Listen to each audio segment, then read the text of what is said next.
오늘은 5장 대화재 피해에 대한 반성에서 생긴 보험법. 이게 이제 지진이 나고 난 화재가 난 후에 그런 모습인데, 불운이 불행을 초래하지 않는 방법이라는 제목으로 인간이 우발적인 사고로 인해 경제적인 위기에 처했을 때를 대비하자는 목적으로 보험이 생겼고, 자, 그다음 보험은 언제 어떻게 탄생한 것이니까 또 생각해 봅시다. 보험의 발상은 이게 어디서 온 건가? 식량이 부족한 겨울을 대비하여 동물들은 이제 비축 본능을 보여주는 행동을 해왔죠. 기원전 6세기경 그리스 사모섬에 살았던 것으로 알려진 이제 이솝의 우화에 보면 개미와 배짱에서 식량 비축에 관한 교훈을 알려줬죠. 불행에 대비하는 방식은 인간의 후천적인 본능이라고 할 수 있겠다 했습니다. 인간에게 식량, 전이 이제 중요한데, 전쟁, 화재, 도난, 분실과 같은 각종의 천재 및 인재에 의해 우리 재산이 위험에 처하고 그것을 사전에 방지하지 못할 경우를 대비하여 그 손실을 보충하는 방법이 연구되었던 것입니다. 이게 농촌 공동체에서는 화재나 또 장례식의 경우에 서로가 이렇게 힘을 합쳐서 공동사회가 이제 그런 위기에 대비하는 그런 보험제도 같은 게 존재했었고, 그 불운이 불행에 연결되지 않도록 준비를 해왔죠.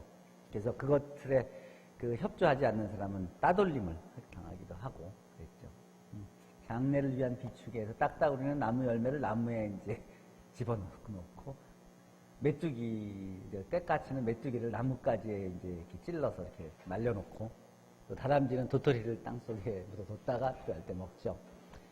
자, 남쪽에 이제 그 적도에 가까운 쪽에서는 뭐 1년 내내 과일이 열려 있으니까 별도의 음식을 비축하지 않았고, 그렇지만은 겨울이 있는 지방에서는 겨울에는 먹을 게 모자라니까 여름에 음식을 싸서 창고 등에 보관해 뒀고 그랬었죠.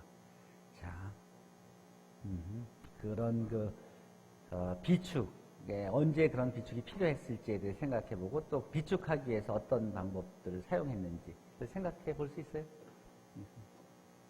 뭐 에스키모 같으면 얼음 눈 속에 심어놓기도 하고, 여기서 전에 KBS인가에서 후추에 대한 특집이 있었던 거 기억해요?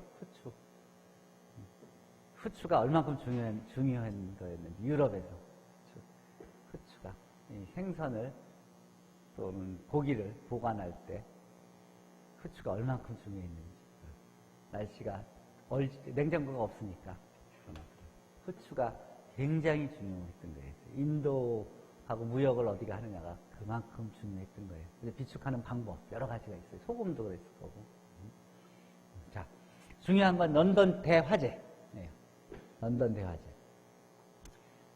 도시는 기원전 5,000년 전에 그 이집트나 기원전 4,000년 전에 이제 메소포타미아 등의 톨락에서부터 현대 인구의 1,000만이 넘는 인구가 사는 서울까지 역사상 수많은 도시가 있었고, 그 수많은 도시가 존재했던 이유는 풍부한 식량이 있었고 또 안전하다는 그런 조건들이 되게 있었던 도시였습니다. 그런 도시들은 한두 번 폐허가 된 경험을 가지고도 다시 일어선 도시들이 있고, 또 한 번 파괴된 이후 두 번 다시 재건되지 못한 도시들도 있습니다. 영국의 수도 런던은 여러 번 재해가 있었지만 재건된 경우입니다. 전염병이 퍼져서 폐허화되기도 했었고, 화재로 도시 전부분이 타버렸지만 다시 재건되어 왔습니다.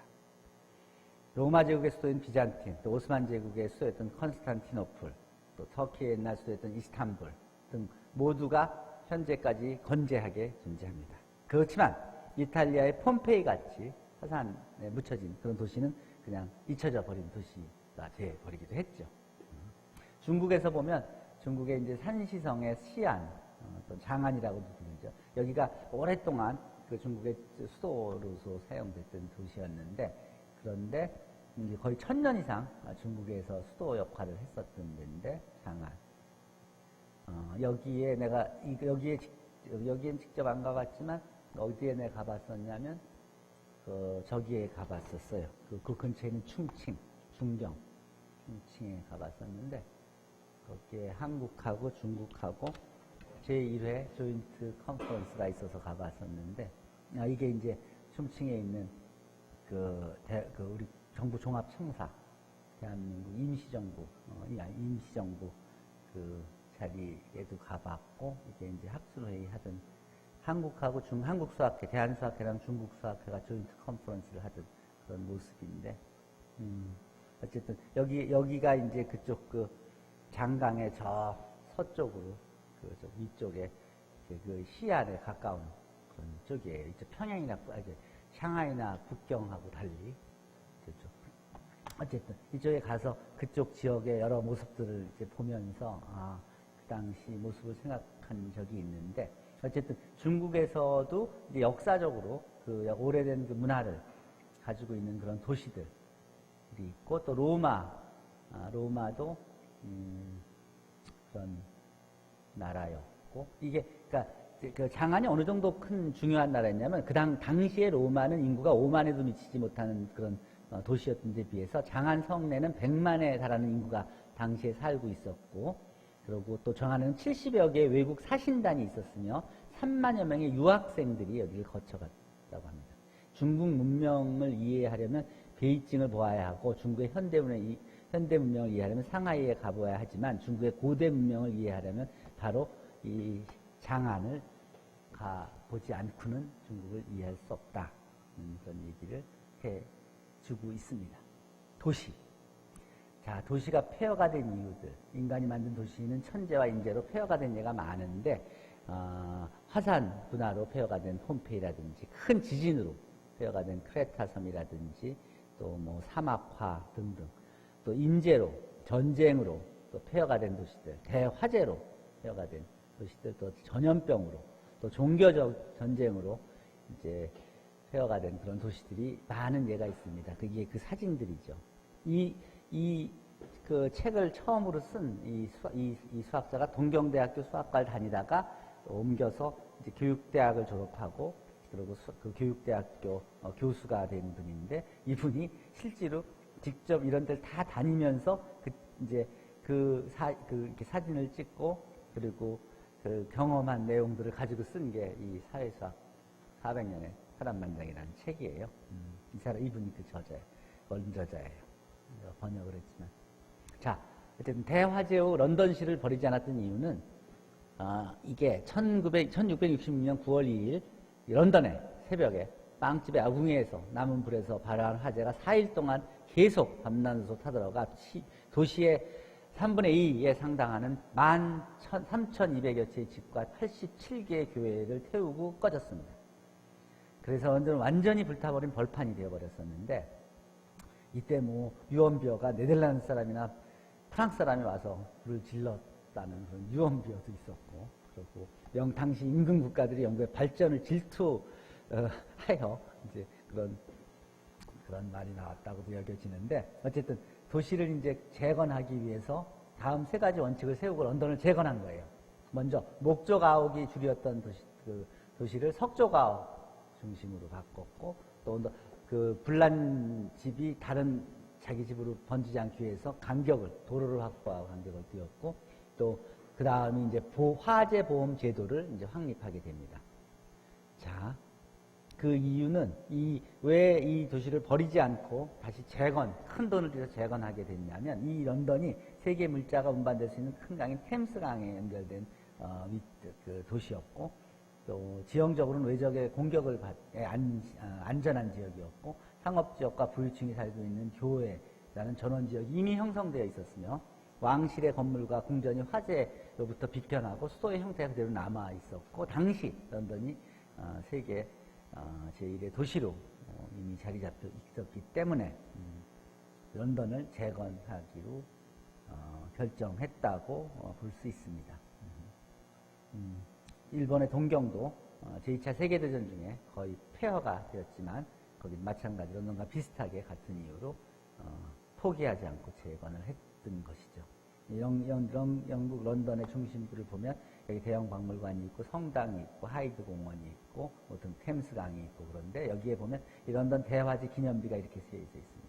석조 기둥으로 높이가 61m나 되고 꼭대기에는 구리로 만든 불꽃이 자리하고 있고 높이는 그곳에서 화재의 근원지인 빵집까지의 이 거리. 여기 빵집이 여기서부터 61m 떨어져 있고 그리고 여기에 전망대가 있어서 여기 올라가면 런던시가 한눈에 보이고 그리고 당시에는 단일 원주기동으로 세계에서 가장 큰 높이를 자랑했습니다. 1967년도에 시작해서 1677년도에 완성된 그런 타워입니다. 자, 화재보험. 그래서 이제 화재보험이 제도적으로 탄생이 됐고, 런던 대화재 때 이르러 처음으로 통계학과 확률론을 활용하여 이제 화재보험이 시작됐고, 이 과정에서 수학적으로 엄밀한 화재보험 제도의 기초가 구축되었습니다. 보험, 계산의 간단한 예로는 만 채의 집이 있는 도시에 집 한 채 값이 3억이라고 할 때, 화재로 인해서 5년에 2집이 불이 탔다고 한다면, 그러면 그래서 화재가 난 집에 5년에 한 번씩 이제 총 6억 원을 지불한다면 대충 1년에 얼마큼씩 적립을 하면 된다. 한 집이. 그렇게 해서 화재 보험을 책정하고 그렇게 해서 그래서 그렇게 하면 한 달에 1년에 한 집에서 12,000원씩 내면 된다. 이렇게 한 집에 한 3억 원씩 주면. 그래서 위와 같이 계산하여 각자가 적립을 하면 만약 자신의 집이 불에 타더라도 보험금을 받아서 바로 집을 세울 수 있으니까 안심하게 살 수 있다. 그런 보험제도의 기본이 갖춰진 겁니다. 그래서 도시를 중심대로를 만들고 상점과 빌딩가가 세워지고 뒤쪽에 주택지대, 공장지대 이런 식의 구조들이 이제 도시 구조가 다시 이제 설정이 된 거죠. 자, 보험의 예를 보면 사회보험 또 민간경제보험을 나눌 수 있는데 사회보험에는 산재보험, 실업보험, 건강보험, 국민연금 같은 게 있고 민간보험에 생명보험, 손해보험 이런 게 있죠. 그래서 피보험자는 보험료를 내고 보험회사는 준비금을 갖추고 있다가 사고가 나면 보험금을 보험자에게 돌려주는. 그래서 상해보험, 질병, 배상책임, 휴대품 또 간병인 비용, 나중에 노인 실버 케어에 관한 그런 비용으로 보험 금액을 산정하고 그럼 한 달에 보험료를 얼마큼씩 낸다, 1년에 얼마큼씩 낸다 이런 식으로 이제 세워진 거죠. 그래서 이제 실제 자신이 장래에 필요한 보험의 종류가 어떤 것이 있을까 생각해 보라고 했는데 여러분들은 아직까지는 젊고 수익이 없으니까 그렇지만 나이가 조금 지나서 이제 결혼하고 또 애를 낳고 집을 사고 그리고 안정되면 이제 노후를 대비하고 자녀들의 미래를 대비하게 되기 때문에 자연스럽게 이제 보험, 다양한 보험, 연금보험부터 시작해서 의료보험도 물론이고 그다음 생명보험, 손해자동차를 사면 자동차보험, 또 손해보험들을 들게 되고 그 액수가 적지 않습니다. 우리나라가 그 보험에 있어서 경제 규모보다 훨씬 우리나라 경제 규모가 세계 12, 13위 이런 정도라고 한다면 보험의 우리 규모는 세계 6위, 7위 정도 규모이고 그 액수도 우리나라 인구 규모라든지에 비하면 굉장히 다른 나라에 비해서 높습니다. 자, 이런 화재보험이 이제 당연히 자연스럽게 성공했고 그리고 이 성공하면서 이제 1693년에 헨리 해성으로 유명한 헨리가 생명표를 작성했는데 이 생명표는 The Law of Large Number, 대수의 법칙에 입각하여 연령대별로 사망 확률을 나타내는 표였고 이를 통하여 보험료를 내는 사람의 수와 보험료를 받게 되는 사람의 수를 추정할 수 있게 되면서 이제 생명보험이 이제 아까 화재보험, 손해보험에서 이제 생명보험이 만들어지게 됩니다. 그래서 건강보험, 자동차보험, 운전자보험, 상해보험, 종신보험, 자녀보험, 해상보험, 재보험, 리인슈어런스, 또 그다음 펜션, 연금보험 같은 다양한 그런 사회보장보험도 확립되고 그래서 사람들이 안심하고 일상생활을 할 수 있게 되었습니다. 한국 보험의 뿌리는 사만시대의 기회부터라고 얘기할 수 있고 현대적인 형태의 보험이 거론된 건 1870년대 이후 이제 외국 보험회사의 대리점이 설립되면서부터인데 우리나라 최초의 보험회사는 1921년에 설립된 조선생명보험회사고 이게 조선화재해상보험회사로 이름을 바꿨고 그다음 해방이 되면서 1949년에 제일화재해상보험이 이제 처음 우리나라의 손해보험 회사가 된 겁니다. 그리고 1962년에 보험업법이 이제 처음 제정되었고 그 다음에 1977년에 이제 보험의 해가 지정되고 그 보험이 이제 큰 산업으로 자리 잡기 시작하죠.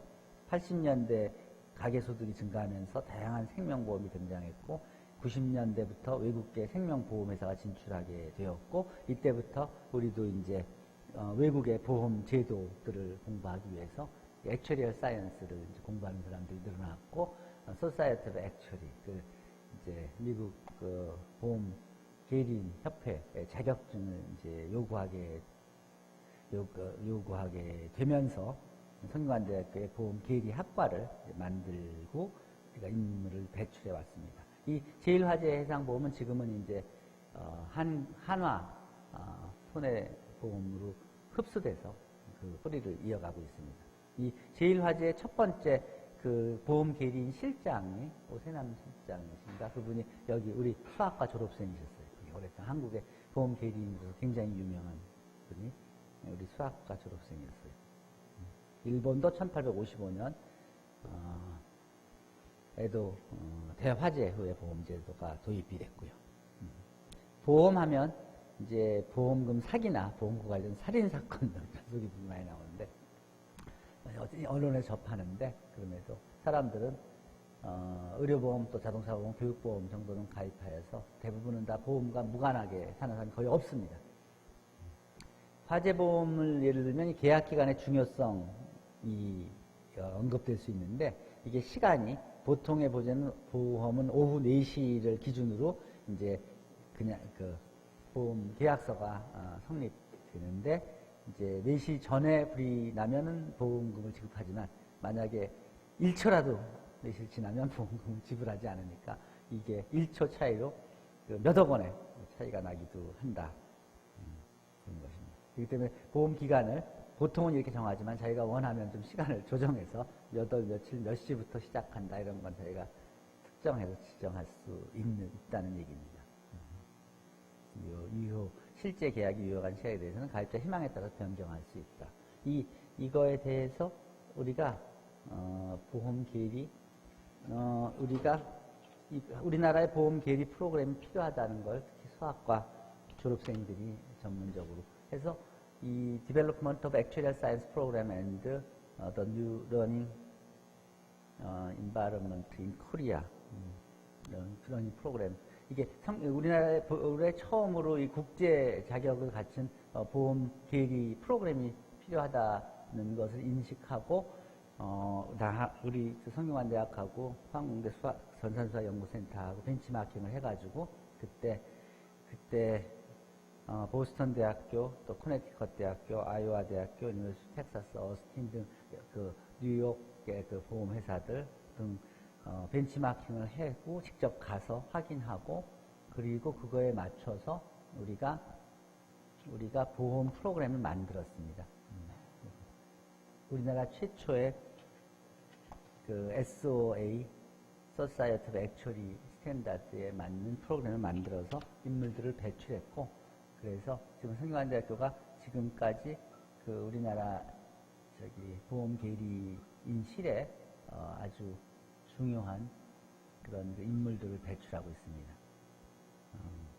그리고 이것 때문에 우리가 BK 처음 1단계 할 때 우리 졸업생들을, 학부 졸업한 학생들을 바로 인더스트리로 가지 않는 경우에 사회에 나가고 싶은데 준비가 안 된 학생들은 수학 공부한 백그라운드로 보험 계리 학과에 가서 자격증을 따고, 그리고 보험회사에 취직을 시켜서 거의 지금 모든 우리나라의 국내 보험회사에는 우리가 배출한 학생들이 머저리티입니다.